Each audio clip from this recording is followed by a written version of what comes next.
As a driven dentist, you see the world differently. Where some see scarcity, you see abundance. When others want to give up, you keep going. You're building an amazing life of significance. That means you can't rely on ordinary advice from ordinary advisors to get to your goals. You want advice that's going to help maximize your net worth so you can take even better care of the people you love, the causes you care about, and make your dent in the universe. But the fact is, this advice remains hidden because relatively few professionals are well versed in them, and the extremely affluent don't care to let you know about them. Join us as we pull back the curtain to reveal the often hidden advice and strategies used by today's most successful individuals and families. Welcome to Dental Wealth Nation. Here's your host, Tim McNeely. Hey everyone, welcome. I am so excited you are here for a special edition of Dental Wealth Nation with Bri Richardson. It's about how to make insurance less painful. Any of you ever find insurance just a little bit painful? Well, we got good news for you tonight. We're going to help solve that problem. Now, remember, if you're watching this live, you have to register to get CE. I'll go ahead and put that link in there. Just go ahead, register. You'll get 1 hour of CE. And you can certainly watch the replay. You're going to get some valuable knowledge if you're watching the replay, but it doesn't include the CE. You have to attend live. So if you want that CE and you're watching right now, go ahead and click the link below. And as a reminder, this is live. So if you have questions tonight, put them below. We will answer them on air for you. And I am so excited to be here tonight because by the time we finish, you're going to know how to get paid by the insurance companies and the patients in 30 days or less. You're going to have the 3 steps to really reduce your stress and make insurance less painful. But most excitingly, you're going to feel motivated and empowered the next time you see an insurance claim. And when it comes to helping dentists make insurance less painful, Bri Richardson is one of the best. Bri runs Elevate My Practice, and she has a passion for helping take the pain out of insurance. Bri, I'm so excited to have you tonight and so excited to help you share how we can make insurance less painful. Thank you so much for having me, Tim. I'm excited to be here. Oh, this is going to be great. And I'll turn it over to you and let you get started. Okay, sounds good. Thank you guys for coming. I appreciate you being here. Okay, Tim, perfect. My slide is on the screen. So first of all, thank you guys so much for coming. I'm so excited for everyone that's joined. I just want to introduce myself and share a little bit about me. I'm a Danby certified dental assistant and an insurance specialist. I live in Texas and now I own a training company called Elevate My Practice.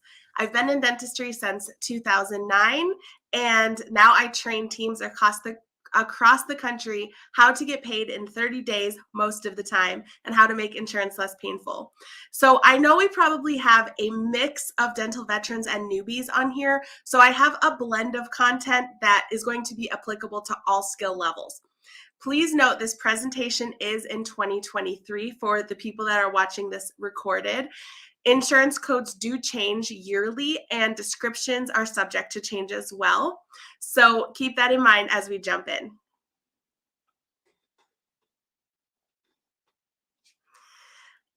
All right, so do you ever feel like insurance is overwhelming? Or is your team ever frustrated or confused about insurance?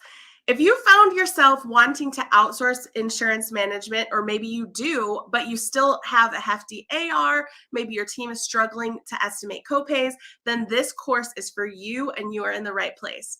This is for dentists and teams that want to take the pain out of insurance management and really figure out how to get paid in 30 days of setting the treatment complete, both from the insurance company and from the patient most of the time. Before we dive in, I want to hear a little bit from you guys. Why dentistry? Post your answers in the chat. What is the goal of being a practice owner or running a business in general? What is the primary goal?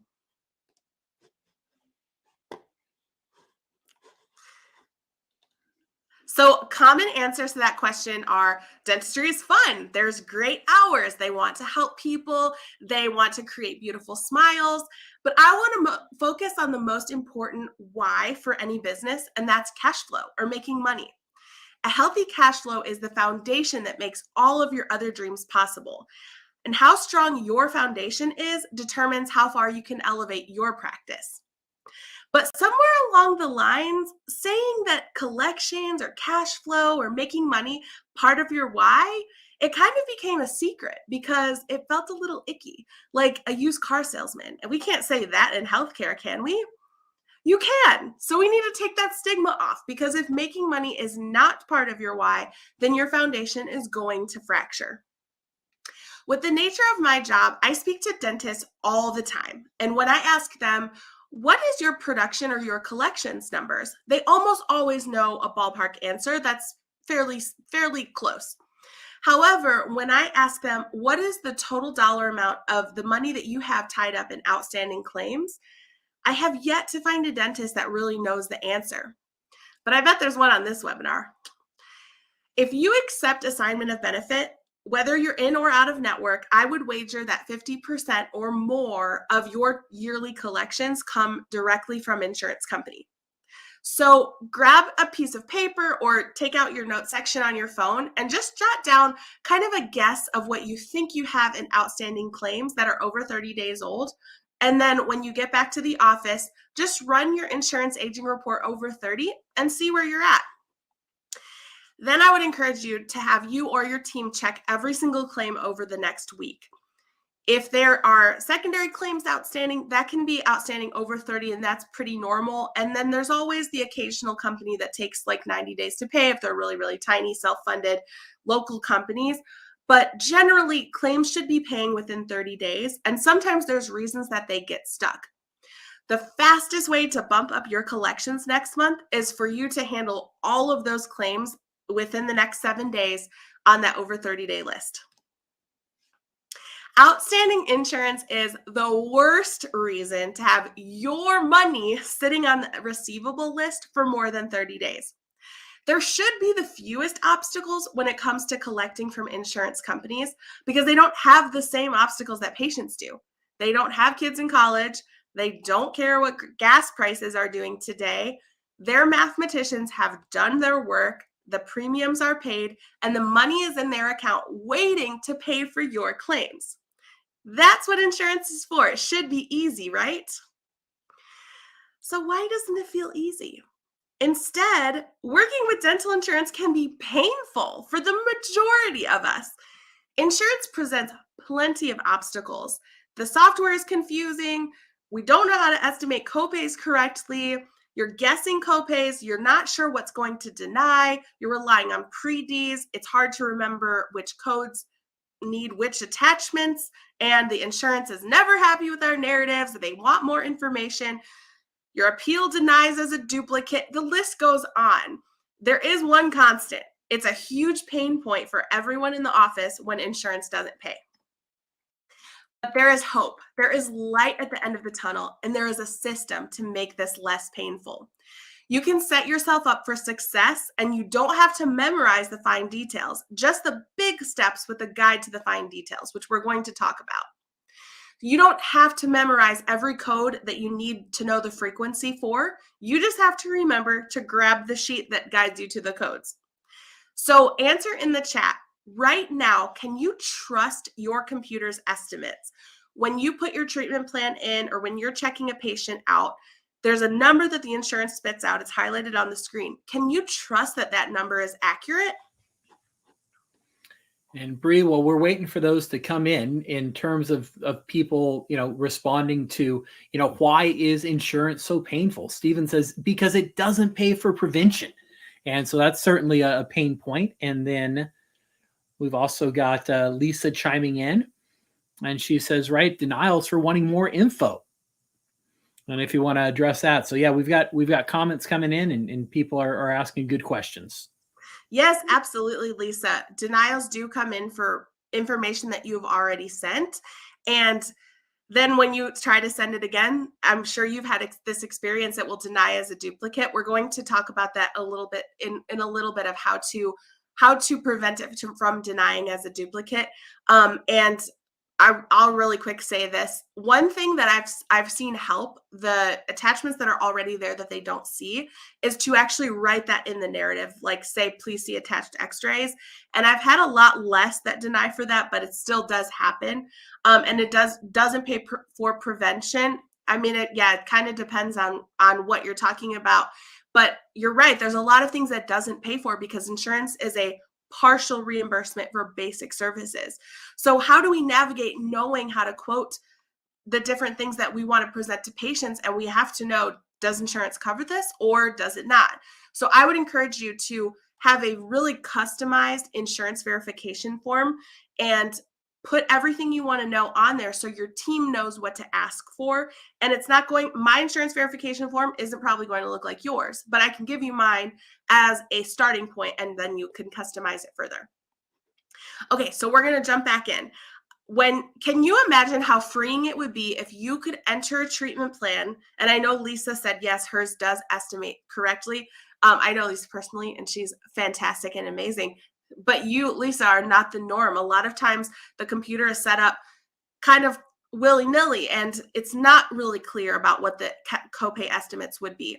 And it all has to do, as you know, with the setup. So it's a game changer when you can see what the insurance is going to pay and then foresee and avoid unexpected denials, and you can collect the correct amount while the patient's in the office. And you don't have to spend a lot of time doing it. And I'm not talking about predeterminations. Let me go to the next slide. Here we go. So speaking of predeterminations, I don't recommend pre-authorizing everything, which I know is a sticky point.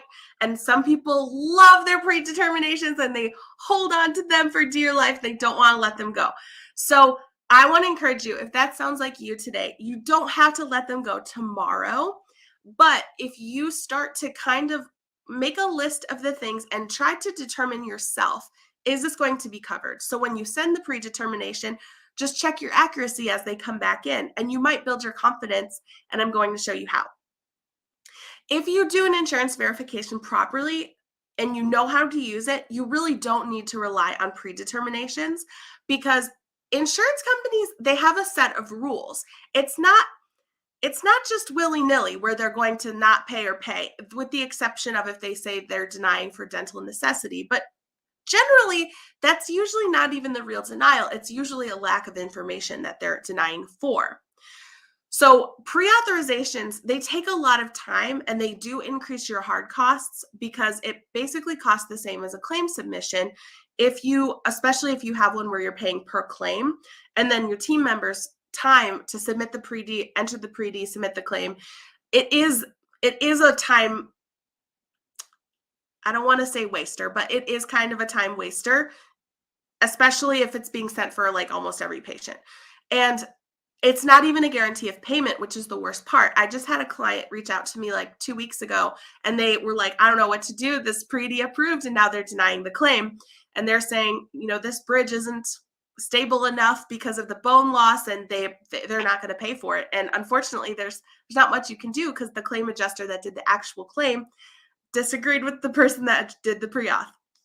So anyway, when you send a pre-auth, if you are going to do it, I would highly recommend scheduling the patient 4 to 6 weeks out so that you're not just sending them and they are out there waiting.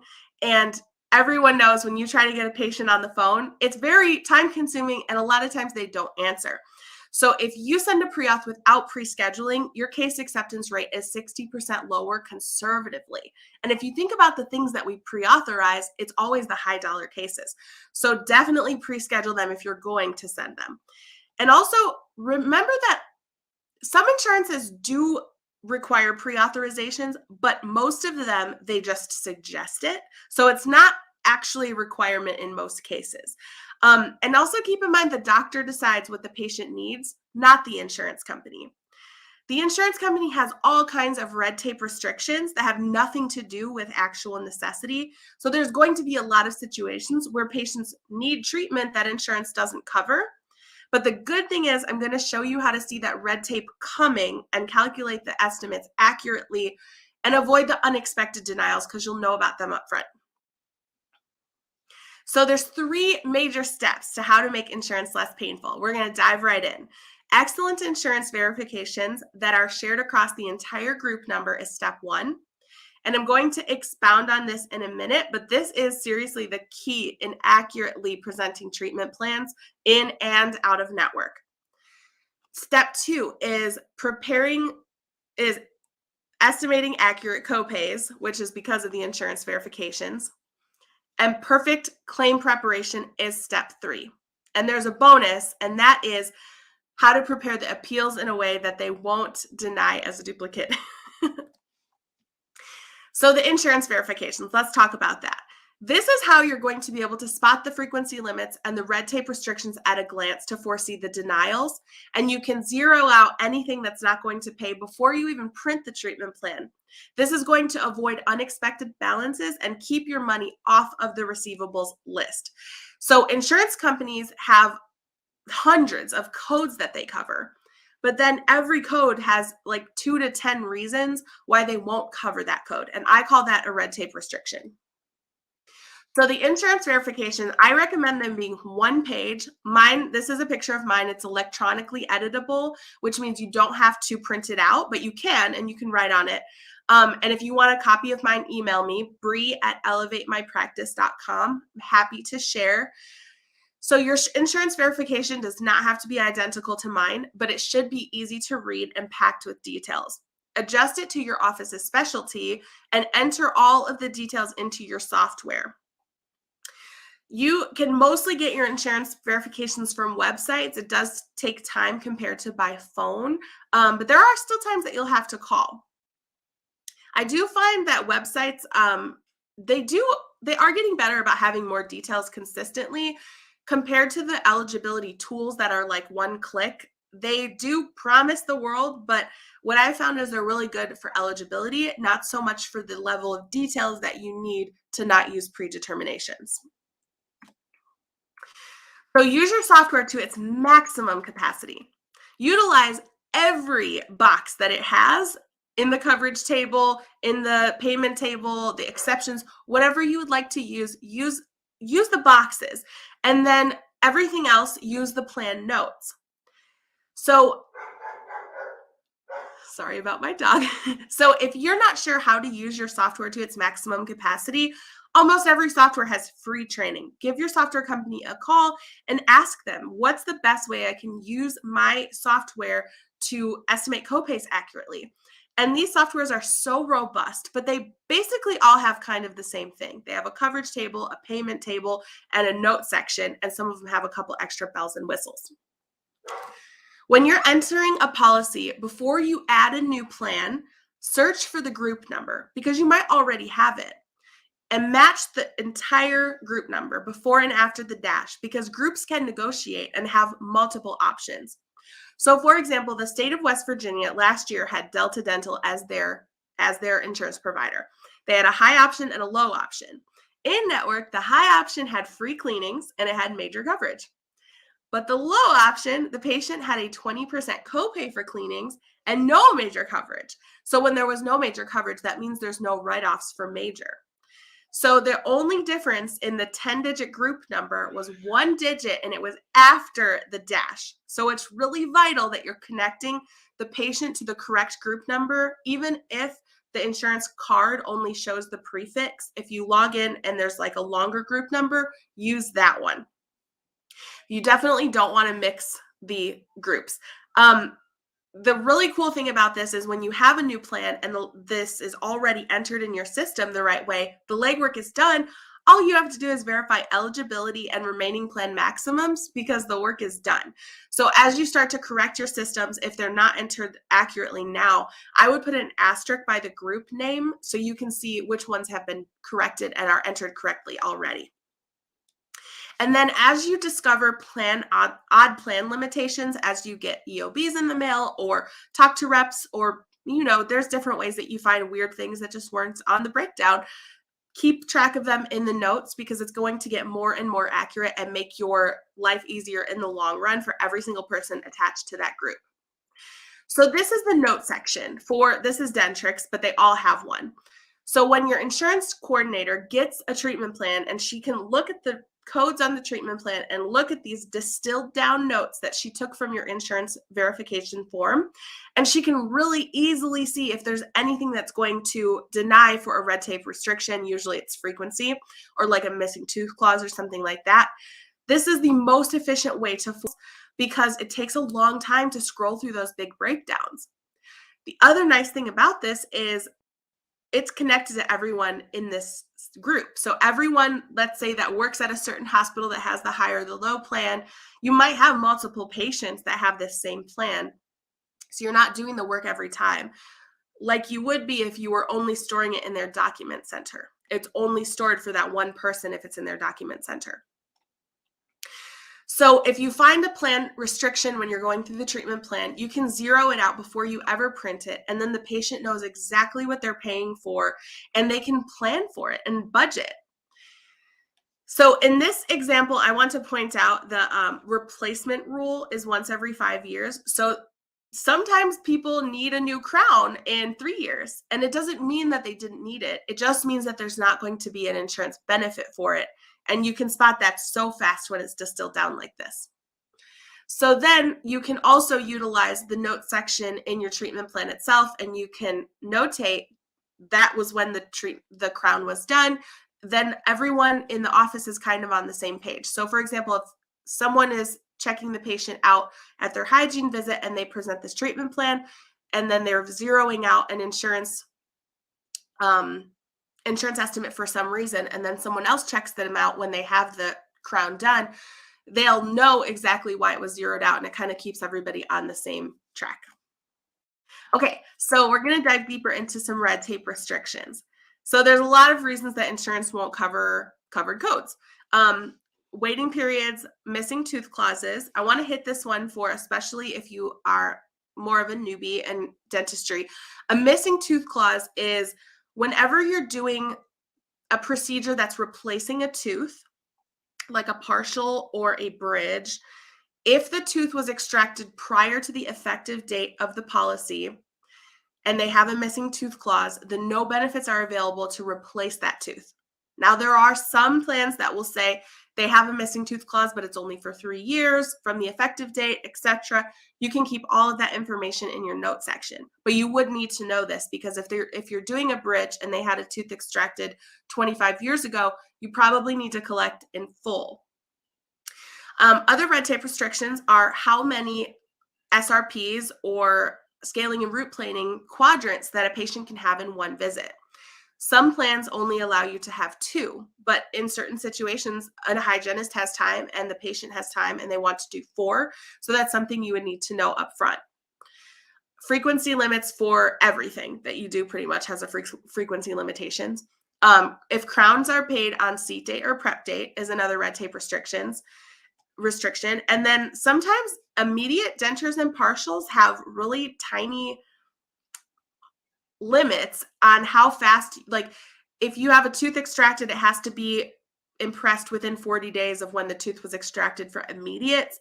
That's a weird one, and it's not usually on the breakdown. So if you don't know and you're doing an immediate, that might be worth calling if you're going to do an immediate on a patient that has insurance companies. And they said it has something to do like with the healing time. So in order to talk about accurate copays, we need to first establish what it means to be in network versus out of network. And a lot of you already know this, but I'm just going to cover the basics.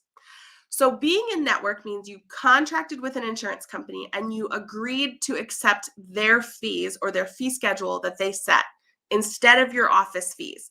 So typically that means you're writing off between 30 and 60% of your full fee. Being out of network means that the office charges their full fee and the patient owes the difference between the insurance payment and your full fee with no write-off. Out of network reimbursement is not the same as in-network reimbursement most of the time. Usually it's better. Out of network patients can still be patients at your office, and I encourage you to invite them to be patients because when you have a schedule that's full of just in-network patients, that means your doctor is typically writing off 30 to 60% of the entire day. But if you can dilute that with some out-of-network patients in there too, it's going to help the health of the practice and increase your cash flow, because they really do pay better out-of-network. It's not that the patient is paying 30 to 60% more in most cases. So I'm going to show you more in detail how to estimate those copays both in and out of network. So we're going to start with in network. When you're in network, you have access to all of the fee schedules. And then the doctor has a decision to make. Do you want to use the insurance's fee schedules, or do you want to use your standard fee schedule, or UCR, which is your full fee or cash fee? It's called a lot of things. So if you decide to use your fee schedule, then you have the insurance fee schedule, then you have two choices still. You could set the insurance fees complete to your ledger, and then they go to your claim form, and that's all you're submitting. Or you can use the claim form that ends in F and your full fee schedule. This is in Dentrix. If you don't have Dentrix, confirm with your software what they call it. But it will put your insurance fee in the ledger and then the full fee in the claim form itself. So you're submitting the full fees still. And there's pros and cons to each of them. The main one is that if the insurance has a bump up in their fee schedule and you didn't know about it, if you're submitting your full fee, you will capture that raise. Or if you're not submitting the full fee, you might not know about it, which is costing you money for no reason. The con to doing it this way is that you're not showing the write-off. So a lot of consultants will recommend not doing that because you can't tell how much it's costing you to be in network. So that's a decision you get to make. Sometimes it's easier to have the fee schedules in there as far as estimating copays go. And your software does influence this a lot because they have a lot of different ways. Like some of them make it easier to have your full fee in there and the insurance fee than others. So definitely contact them. Okay. So if you are submitting your full UCR fees and you don't know how to have your software figure it out accurately, this is kind of the backup plan. This is a graph that you can have all of your fees kind of in one place for all of the insurance company, and go ahead and pre-calculate. Like for a filling, most of the time the patient is going to have a 20% copay. So go ahead and calculate 20% of that allowable and put it all on one tracker so that if your team needs a quick reference guide to how much the patient's going to owe and they're adding things up manually, it's all in one spot. This is not ideal, but it's better than having a list of codes that you're having to flip through while the patient is at your desk waiting for an answer. But I can't stress this enough. Use your software to its full capacity. This is not ideal for a large treatment plan especially. So let's move on to out of network. Let me double check the chat really quick. Hey, Bri, we're looking okay on the chat. Dan, I've been monitoring for questions. You're okay. Okay, perfect. Thank you. So let's move on to out of network, how to estimate fees out of network. So with your out of network, the patient owes the difference between what the insurance pays and what the full fee is. However, the insurance company won't give you the full fee breakdown when you're out of network, unfortunately. So sometimes this can be a huge pain point for teams. And a lot of team members, they really care and they really want to be accurate with the patient. So it can feel very intimidating to not be right. But estimating fees out of network is an educated guess, and that's okay. But there is a way to make it a little bit easier for you. So this is the coverage table, and it shows you all of the different percentages. When you're out of network, it's not actually going to pay what they say they pay on the breakdown most of the time. So what do we do about that? I recommend dropping your coverage tables by 20%. So if they say they pay 100% of a cleaning, drop it down to 80% and go from there. And then you're going to kind of get a feel for it. Like some offices, their fees are lower for their area, so they might only have to drop it 10% and it'll be really accurate. Some offices might have really high fees for the area and they have to drop it 30%. But whatever you decide, just kind of come up with a rule. 20% is a great starting place, and tell the patient, this is our best educated estimate. If you have a credit or balance, we will let you know, because Patients love a refund, but they hate a bill. So always kind of err on the side of caution with a credit. And these are going to get more and more accurate as you update the payment table. There's a little bit of a learning curve to estimating out of network, and that's okay. The one thing I would encourage you to do, especially when you're on the phone with a new patient, instead of going into a long detail about how you're getting to these numbers, just calculate it for them. Let them know you are going to pay the difference as a copay between what the insurance pays and what our fee is. So I estimate that your initial visit will cost $93. Would you like to come in on Tuesday or Thursday? And don't make it such a huge point and confuse them, because they don't understand really all the details of what you're talking about. So this is the payment table in Dentrix, and they're, like I said, they're all a little bit different, but they have the same thing. Sometimes they're called blue books in your software. So the coverage table will give you an estimate if there's not a payment table in place, but the payment table will override it. So it's only an educated guess at first. So once you have anybody in that group comes in for a cleaning and you update the payment table, you're telling the software this is what they paid for a cleaning. The next patient with that group number that comes in, it's going to estimate the payment table number, not the coverage table number. So it overrides, and it gets accurate really quickly, especially for big groups. Updating the payment table is so important, especially for out-of-network dentists. We're going to move on to perfect claim preparation. So how do we get insurance to pay the first time? Now, this is not foolproof 100% of the time. There are going to be times where the claim does not get to the insurance company the first time. And Dentrix told me that that's about 7% of the time. I would wager it's higher than 7%. But if they do get the claim the first time, if you send everything that they could possibly need the first time, you have much better odds of getting your claim paid within 30 days.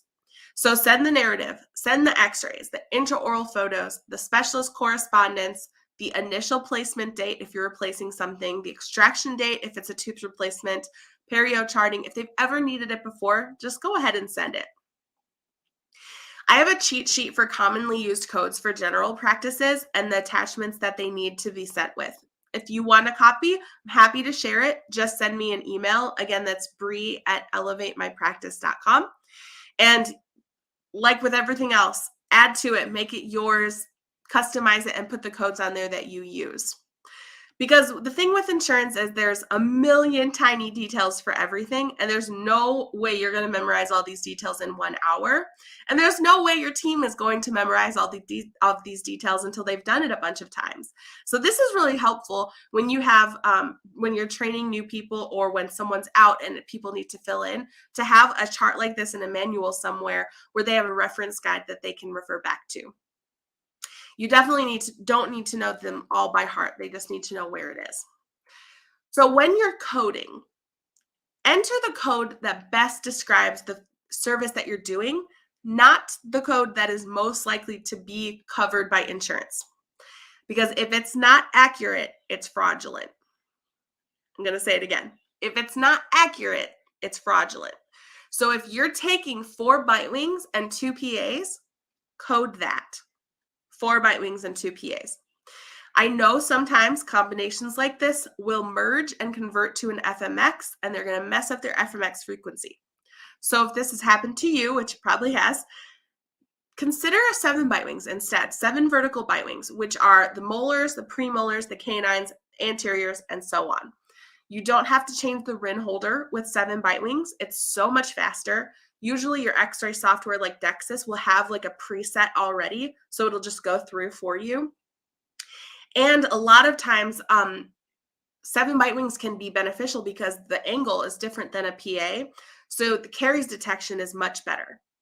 Another really big pro that I've noticed is when we have 7 bite wings, you know those claims that are on the fillings that are on the anterior that deny for cosmetic when they're not really cosmetic?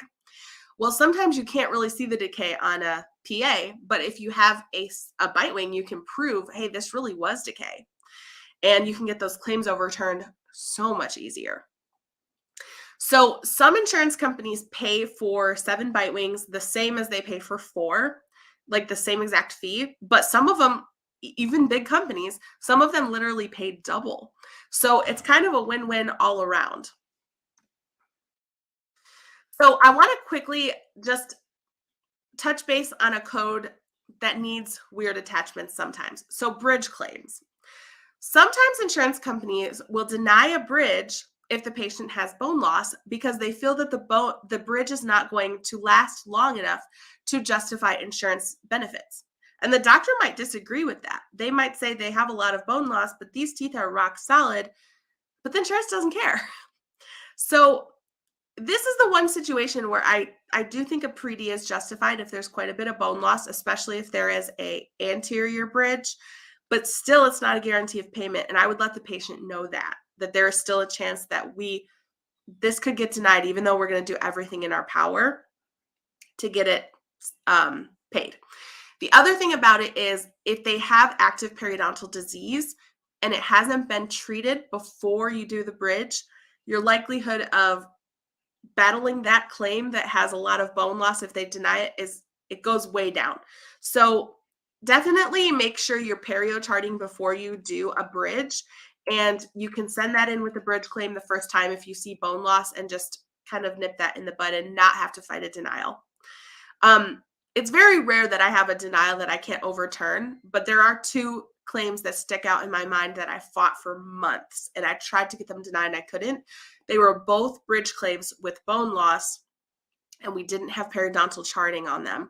So we really didn't have a leg to stand on when it came to proof of not having active disease, even though obviously there was periodontal disease there because of the bone loss. Okay, so another huge part about whether your claim gets approved or denied is the narrative. Dentists see the tooth live and in 3D, and it's magnified and it's well lit with their loops. The insurance adjuster has this 2D black and white x-ray and maybe a photo that we're praying isn't blurry. It is imperative that we hit the narrative out of the park every time. A lot of times claims are denied simply because they don't have enough supporting documentation.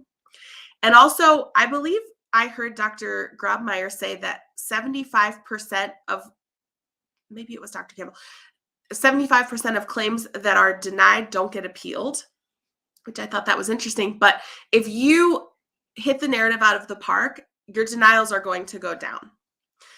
But remember, if they're not accurate, they're fraudulent. So your front desk team, if you don't have good clinical notes, they're going to have to ask you. So make sure your clinical notes are really, really accurate, and they describe the existing state of the tooth, the location of the fractures, if there's recurrent decay, if there's a broken filling. They need to know why you are doing the treatment that you're doing so they can tell the insurance company. Make sure if you're replacing something, especially if you didn't place it like a crown, make sure you're asking the patient, when did you have this crown placed? Because 100% of the time they need to know that. And if the patient says it was more than 20 years ago, you can put more than 20 years ago. But if they have a 5-year frequency or a 5-year replacement rule and the patient says it was 5 or 6 years ago, you're probably going to need the actual date. All right, so narratives. These are some narrative ideas that I have. This, again, I'll send this to you if you'd like it. You can email me. The full document has a lot of examples of actual full narratives, but again, change them. You can make templates in your system as well, so you don't even have to type them out fully every single time. You can just change them to make them accurate. But I want to highlight 4 that I love. Compromise structural integrity is a great one for a crown claim. Undermined enamel. And if you're missing whatever percentage of the occlusal table upon prep is really good for crowns. And buildups. So a lot of people struggle with buildups. If you're in any insurance groups, you're going to see them pop off about how their buildups get merged with the crown, or they're denying it for necessity or whatever reason. But usually it's because they don't specifically say on the narrative that it was necessary for crown retention. There is one company that still denies them or merges them with the crown. And word on the street is if you send the seat date of the crown, for some reason that proves it and they will pay it. I just learned that. and have not tried it yet because I only have one company that happens with. Most of the time they do pay if you use that little phrase. It was necessary for crown retention. Another thing that insurance companies have started within the last few years is they want proof of the buildup being placed. So an x-ray or intraoral photo will work for that, but they do need to be able to see it. So then if you go cement on a crown and you can't see it, you might lose that claim. So just go ahead and snap a photo and just show it before the crown is cemented. All right, denials. Denials are going to come. So when you're starting the appeal, it's a good idea to let the patient know, like, hey, this is what happened. Your claim denied. We are doing everything in our power to get it overturned. But this serves as a way to kind of mentally prepare the patient in advance in case you can't get it approved that they might have a balance. Now, the exception I would say is if they're requesting like an x-ray or something that you actually have. But if they're denying it for necessity, I would definitely get the patient involved right from the jump. And it's going to create trust and let the patient know you're on their side and you're fighting this for them too. But when you're doing appeals, different companies have these like specific rules. So I would highly encourage you to kind of keep a little notepad somewhere or even an electronic sticky note and keep up with what their rules are. Like some of them will say on the second page of the EOB, that page you never read, it'll say, here's this address if you want to appeal this claim, and it's a different address. So if you send it back either electronically or to the initial claims address, it'll just deny as a duplicate. Most of the time, claims are processed electronically. So when you send it, the computer sees that the date of service matches the date of service you've already submitted. The codes and the amount is all the same, and it'll just kick it back automatically. So there are a few tricks like Delta. A lot of the Deltas, you can actually go right on the website and pull the claim up and submit a request, and you can do your appeal right there. I've had great success with that getting approved, but they also have a provider dispute form in the document section of their website. So if you're going to mail it, print that out, fill it out, and it's going to prevent your claim from getting denied as a duplicate. MetLife is one. If you put on your first appeal, if you write second level appeal, that's how you can get that through without denying as a duplicate. For United Concordia, you have to write on your first submission, first level review, it's opposite. And then on the second submission for United Concordia's first level appeal. And then the second one is second level review. And I will tell you, I've gotten to that second level review before and actually got them overturned. So don't give up. They do tell you that the second level review is the last appeal. I will let you be the judge of that. But when you're crafting an appeal, I like to mail it. I like a typed letter, the claim number, the patient, and the practice information, everything you can think of about that tooth, why it was needed, even kind of the obvious things, and then have the doctor sign it. I've had really good success with appeals by doing it this way compared to sending them electronically, which I do still send them electronically sometimes if it's something minor, like they're missing an x-ray or something like that. This is a little more grouchy, but especially if they're denying for necessity, it saves a lot of time in the long run if they're not going to keep denying it as a duplicate. And I think it communicates in some way that you're taking it seriously. So they appreciate that. So I already said this, but some insurance companies want key phrases. So I'm going to keep going. And then if you get to the final denial and you're just not going to get a claim overturned for whatever reason, if you've exhausted all of your appeals, it's really easy for us caring people that are tenderhearted that work at these offices. We feel guilty and we feel bad and we take a little bit of ownership over estimating the copay wrong. But just remember, you didn't pick that patient's plan. You didn't pay their premium. You're doing your best. So keep that confidence throughout your call. Empathy over the situation, but not ownership or guilt. Because when there's a patient with a large unexpected balance, when there is a patient with a large unexpected balance, I would definitely call first before you send the statement so that you can explain the denial and your appeal efforts, and use phrases like, your plan has these built-in red tape restrictions. Did you know about that? I didn't know either. And man, we do our best to keep up with these curveballs, but they throw them faster than we can catch them. We have exhausted our resources, and due to the contract limitations, our hands are tied. I do need to collect today, but I want to encourage you as the policyholder to continue the fight. Call your insurance company and see if you can get any further. And I promise you, if they pay this claim, I will call you and refund you the same day. I am on your side. If there's anything that you need, I'm happy to help. And if the patient is successful, which is uncommon, but it's happened, really do refund them the same day. That's going to go so far and build a lot of trust. So thank you guys so much for coming. I want to give a big thank you to Dental Wealth Nation for your commitment to dental excellence and supporting our dental community with awesome continuing education. In closing, I know insurance is overwhelming. There are so many small details and so much fine print. And it causes a lot of stress when your money is on the AR report instead of in your bank account. So I want to share a story with you. There is this wonderful dental assistant. She works at one of the practices that I support, and she's fantastic at coding. She had a patient come in with an implant denture, and she entered the denture code and the abutments in her software. But something told her she just wasn't confident that the codes were correct. So she reached out and she asked for help. When I logged in, I noticed that the codes she used were retired codes. And it's not that they were wrong, it's that they used to be right, and the quick buttons in their computer weren't up to date. So if she had sent that claim in as it was, in 30 days or less, she would have received a denial for the retired implant codes.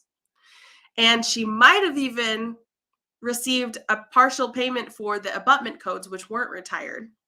So to correct it, she would have to split the claim, submit the right denture code, do a corrected claim for the codes, and then who knows how long that would take. If it doesn't deny for a duplicate, you're probably looking at 30 more days.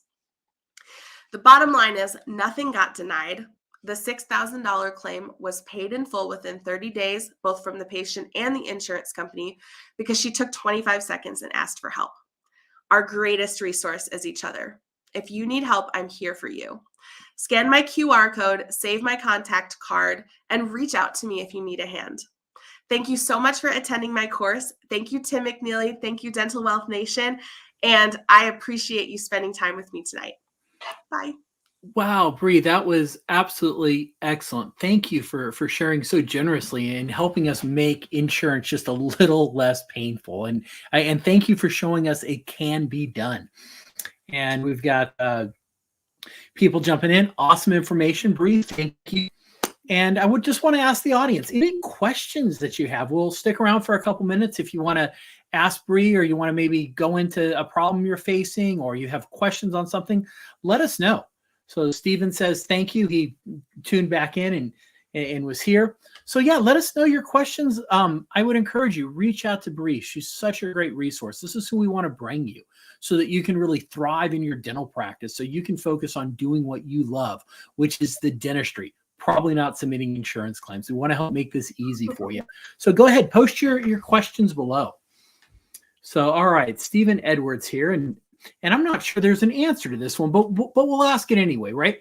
Is there any way to get insurance to ever cover any kind of preventative care, Bri? Or have you ever seen that? And maybe, Stephen, if you want to add a little more details on that to maybe help guide us, that would probably be helpful too. Yes, Stephen, if you could tell me more specifically, are you talking about, like I think you mentioned supplements earlier. Are you talking about prebiotics, probiotics, fluoride? Let me know. As far as prevention in general, insurance covers very basic codes. They don't have a lot of out-of-the-box thinking as far as, all the research that's coming up in dentistry and showing all these things that can help our oral health. They cover cleanings, usually, and only twice a year. And they cover even x-rays. I mean, there are some plans that will only cover them every 2 years. And the way we tell our patients is it's a Insurance is a partial reimbursement for basic services. So prevention courses and probiotics. So like oral hygiene instruction, is that what you mean by prevention courses? Probiotics I have not seen covered through dental insurance. And truthfully, I don't anticipate that they will. I would love it, but I don't anticipate it. And here's kind of the reasoning that I say that. Dental insurance has, a premium average of about $50 a month. And not everybody has dental insurance. They usually have it if their job provides it or if they have a lot of work that they need. Compared to medical insurance, which almost everyone has, not everyone, but almost everyone has it. And they have premiums of $800 a month to $1,000 or more. And they were just talking about this on the dental groups today. And then, I think Lisa, go ahead, Bri. I'll cover Lisa's here in a second. Okay. So when you're comparing dental to medical, there is a much smaller pool of money that you're dealing with. And the money's just not there. It's a partial reimbursement for basic services. It is really not even insurance. It's more like a coupon. Wow. So yeah, Lisa's question is, and Stephen says, okay, thanks. So that, Stephen, glad to answer that for you. And thank you, Bri, for diving into that. Cause it is a tricky thing, right? It seems like, there's only a little bit, to really go around, and paying for that preventative can be very hard to get. So earlier I asked a question just to have a little fun. And that question is, what was the largest number of times you had to submit a claim before getting paid? And I offered the winner a free copy of my book. And so Lisa jumped in and she says 4 times submitted and at least as many phone calls and more, and still denied. And so Lisa, I certainly think you are the winner. And if you, I'll email you, send me your address. A copy of my book, Dental Wealth Nation, is in the mail for you for participating. So who else has some questions? If you got more questions, I got more books to give away. If you ask some questions, I'll give away books. So bring those questions. We got a couple minutes and certainly want to serve you before signing off here. If any of you have any contacts at dental insurance companies that I would love to talk to them, give them my 2 cents about preventative coverage. Stephen, do you have a favorite company that you'd like Bri to talk to? The other thing I will say, Stephen, is with in-network versus out-of-network, even though like oral hygiene instruction isn't covered, if you're out-of-network, you have a little more play in setting your own wages. So maybe the codes themselves aren't covered, but you have more time to do oral hygiene instruction because you're not so up against the wall with these tiny reimbursements. Like it really is sometimes out of network, you get paid 3 times more sometimes. And the patient's not paying that full difference all the time. I know there's some misconceptions about that, but generally insurance pays really well out of network compared to in-network. So, all right. I don't see any more questions coming in. So we'll give everyone just a couple more moments. If you got a question, go ahead and ask it. I'll give you a copy of the book if you go ahead and jump in. Stephen, I'll send you one too, just because you were participating also. So if we got any more questions, let's go ahead and bring those in before we sign off here. So we got a clap from Lisa. Let's give Bri a big round of applause. Go ahead and put that in the chat below. If you enjoyed tonight, if you want to see more of these, just go ahead and let us know in the comments. And we'd love to serve you by putting on more events like this for you and bringing you more CE so that you can thrive no matter what life throws at you and really build that practice that you want and do it quicker and with less effort than you ever thought possible. So Bri, thank you again for just serving us so well tonight. I really appreciate that. Thank you, Tim. Thank you so much for having me, and Dental Wealth Nation for all of the good work you're doing in our amazing dental community. That to me is the best part of dentistry, is really the community of people. And like the story you shared at the end, right? Reach out. So if you're on this, if you're looking for help, Bri is such a resource. She's willing to help you. And I would absolutely encourage you. The next time you get insurance sent back to you, like, what do I do? Text Bri, just reach out to her. And Giovanni, I think I said that right.